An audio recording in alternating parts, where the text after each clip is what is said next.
తెలంగాణ రాష్ట్రమే లక్ష్యంగా కొండా లక్ష్మణ్ బాపూజీ తన జీవిత చరమాంకం వరకు ఉద్యమాలతో ఊపిరిపోసి రాష్ట్రం సిద్ధించే వరకు పోరాడి అమరుడైన మహానాయకుడని ఎమ్మెల్యే పాయల్ శంకర్ అన్నారు. కొండా లక్ష్మణ్ బాపూజీ 13వ వర్ధంతి సందర్భంగా ఆదిలాబాద్ జిల్లా కేంద్రంలోని కొండా లక్ష్మణ్ బాపూజీ చౌక్లో పుష్పాంజలి ఘటించి నివాళులర్పించారు. అనంతరం ఎమ్మెల్యే మాట్లాడుతూ పేద బడుగు వర్గాల కోసం తెలంగాణ విముక్తి కోసం తన జీవితాన్ని త్యాగం చేశారని కొనియాడారు.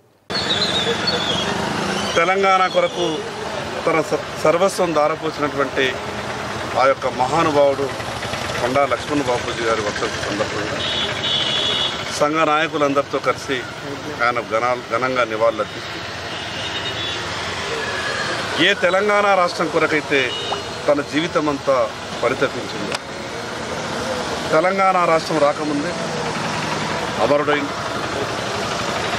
తన జీవితం అంతా కూడా తెలంగాణ రాష్ట్రం సిద్ధించాలా, ఈ తెలంగాణ రాష్ట్రంలో ఉన్నటువంటి ప్రజలంతా కూడా బాగుపడాలని గొప్ప ఆలోచనతో తన జీవితాన్ని గడిపినటువంటి మహానుభావుడు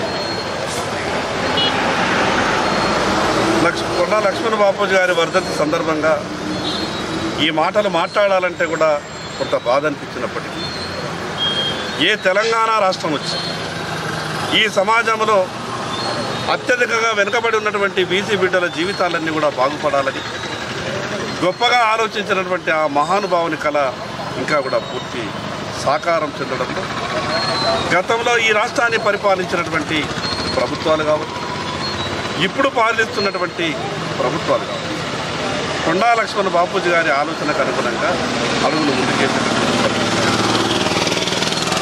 ఈ సందర్భంగా సంఘ నాయకులకే కాకుండా తెలంగాణ సమాజానికి పేరు పేరున విజ్ఞప్తి చేస్తున్నా. భౌతికంగా కొండా లక్ష్మణ్ బాపూజీ గారు మన మధ్యన లేనప్పటికీ ఆయన ఆశయాలకు అనుగుణంగా మనమంతా కూడా కలిసి మరొకసారి ముందుకు పోవాల్సిన అవసరం ఉంది. సర్వస్వం తన జీవితాన్నే త్యాగం చేసినటువంటి మహానుభావుడు నిజంగా బీసీలలో, అందులో ప్రత్యేకంగా ఆదిలాబాదులో పుట్టడం ఈ ఆదిలాబాద్ ప్రజల అదృష్టంగా భావిస్తారు. తెలంగాణ రాష్ట్రం వచ్చిన తర్వాత బీసీల పరిస్థితి ఉమ్మడి ఆంధ్రప్రదేశ్ రాష్ట్రంలో ఉన్న పరిస్థితి ఈ రకంగా ఉంటుందని ఎవరు కూడా ఇప్పటికైనా మనమంతా కూడా మరొకసారి మనం కలిసి అడుగులు ముందుకు వేయాల్సిన అవసరం ఉంటుంది.